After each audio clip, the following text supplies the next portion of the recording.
Welcome to today's Explainer. We've got a really striking one for you today. We are going to be impartially unpacking a profoundly deep sermon on Islamic theology. The source material we're looking at takes this hard, completely unflinching look at mortality, the temporary nature of our physical world, and the journey of the soul into the afterlife. It is a stark reminder, and honestly, it's designed to completely shift your perspective from the immediate everyday stuff right to the eternal. Okay, let's dive right into this. The speaker immediately hooks his audience with this incredibly jarring question. Have you ever washed a dead body? Now, he isn't trying to be morbid just for the sake of it. Instead, he's trying to forcefully jolt listeners out of their everyday complacency. Most of us just go through our daily routines completely insulated from the actual physical realities of death. The source material really goes there, providing a visceral description of preparing a body for burial. The speaker notes how those who regularly wash the dead witness the decay, the bodily fluids, and just the absolute breakdown of the human form. Death forcefully removes all those protective, prestigious shells we build around ourselves in life. I mean, think about it. All the wealth, the status, the designer clothes, it's all stripped away. It leaves this undeniable, incredibly humbling physical reality that, frankly, we try so desperately to ignore. And that brings us to a really central term in this theology, dunya, literally meaning low or near. It refers to our current worldly life. The sermon cautions heavily against constantly agonizing over this dunya. We spend our days completely obsessing over our comforts, our lifestyles, our wealth, our social standing, all while entirely ignoring the absolute certainty of death. The speaker argues that this intense focus on such a temporary state is ultimately a deceptive illusion. The speaker uses this brilliant mathematical comparison here. On one side, we have our lifespan in the dunya, maybe 80 to 100 years if we are very, very fortunate. But on the other side, that's the akhirah, the afterlife, which spans hundreds of thousands of years into eternity. So the theological argument here is pretty simple. Why pour all your anxiety and effort into this fleeting drop of time on the left, while completely neglecting the vast ocean of eternity on the right? To really hammer this home, the sermon draws upon a powerful statement from Ali ibn Abi Talib. People are asleep. When they die, they wake up. In this theological framework, our worldly existence, with all of its vivid dramas, joys, and pains, is literally just a fleeting dream. When death arrives, the dream ends. The true waking reality is the eternity that follows. Section 1. Examples of the companions. Let's ground these concepts in some historical evidence. Take the story of Sa'id bin Amir, a provincial governor. The citizens actually brought 4 official complaints against him to the caliph.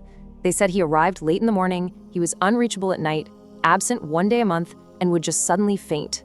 But his defense? It was incredibly revealing. He told them he was late because he didn't use servants and did his own chores.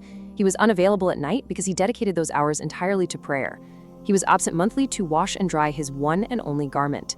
And he fainted from the lingering trauma of witnessing a fellow believer's past torture. So despite his immense political power, his focus was entirely otherworldly. We actually see the exact same theme with Salman al-Farisi. Here was another incredibly powerful governor, yet he actively chose extreme poverty. He wove baskets to earn a meager living and rode a humble mule. And get this, when he was on his deathbed, he wept bitterly. Why? Because he feared that his mere 3 possessions, a sleeping mat, a blanket, and a cooking pot, were too worldly. The only luxury he kept was a rare musk, which he specifically saved just to welcome the angels of death. Section 2. The reality of death. This naturally shifts our explainer to the exact moment of death itself. The speaker asserts a sobering theological point here. The agony of death is described as more painful than being struck by swords or boiled in water, for everyone except martyrs. But how that moment unfolds depends entirely on one's earthly life. For a righteous believer, the theology outlines a remarkably tranquil transition. Angels arrive from heaven carrying a divine shroud. The angel of death gently invites the peaceful soul to come forward, and the soul slips out of the physical body as smoothly and effortlessly as a single drop of water falling from the spout of a jug. Conversely, the extraction of an unrighteous or non-believing soul is detailed as a horrific, visceral ordeal. Angels arrive from hell with their own shroud. The angel of death violently summons the soul toward punishment. The source material uses a deeply unsettling metaphor here. The soul is torn out of the body with the exact same agonizing resistance as a thorny, jagged branch being forcibly ripped through thick, wet cotton.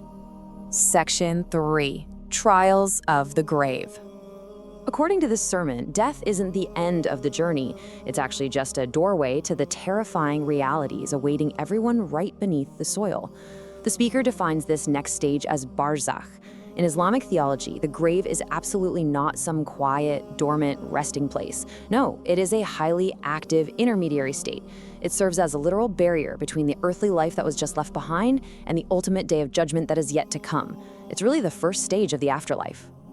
And the very first event in this realm is the squeeze of the grave. The speaker emphasizes the inescapability of this trial by pointing to Sa'd bin Mu'adh. He was a highly revered martyr, a man whose funeral was reportedly attended by 70,000 angels, and whose passing shook the very heavens.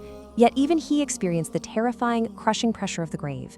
The point being, if someone of that immense spiritual stature faced this trial, ordinary people must take preparation incredibly seriously. Right after the squeeze comes the interrogation. Two angels, Munkar and Nakir, will enter the grave and ask three very precise questions. Who is your Lord? What is your religion? And what do you say about the prophet sent to you? This is the ultimate test that the source material warns the audience about. Now here is the absolute crucial point. You cannot cram for this test. The sermon makes it crystal clear that the answers cannot be memorized like lines for a school exam. In the realm of barzakh, words will only come to your lips if your soul genuinely lived by those truths in the dunya. Merely saying, I believe, during your earthly life just isn't enough. The divine trial will rigorously test the fundamental truthfulness of those claims. Section 4. Preparing for the afterlife. As we near the conclusion of this explainer, the source shifts its energy from these intense theological warnings to actionable reflection. We are given the example of Suhaib Rumi. Now, he was an escaped slave who meticulously built himself into a highly successful, wealthy merchant. But when the time came to migrate for his faith, his enemies cornered him, and without any hesitation, he cheerfully surrendered absolutely every single penny of his hard-earned wealth to them, just so he could be free to practice his religion. The speaker highlights this as the ultimate definition of true success, willingly abandoning the temporary dunya to secure the eternal akhirah. Bringing it to the present day, the speaker challenges the listener's modern priorities. While so many of us chase promotions, bigger houses, and worldly wealth, he asks the audience to look outward. He urgently points to real-world global struggles facing their faith community, specifically mentioning regions from Gaza to Kashmir, and asks how believers can remain so comfortable and detached. It's a plea to recognize broader religious duties over personal, temporary comfort. And that leads us to the final, lingering challenge derived directly from the sermon. The speaker asks his audience to look inward and answer one single question. What have you actually contributed to your faith? It's a provocative thought for sure, meant to shatter the illusion of the world and leave you to seriously contemplate your own ultimate awakening. Thanks for joining us for this explainer. We'll see you next time. Welcome to the all-new Mind Frontier.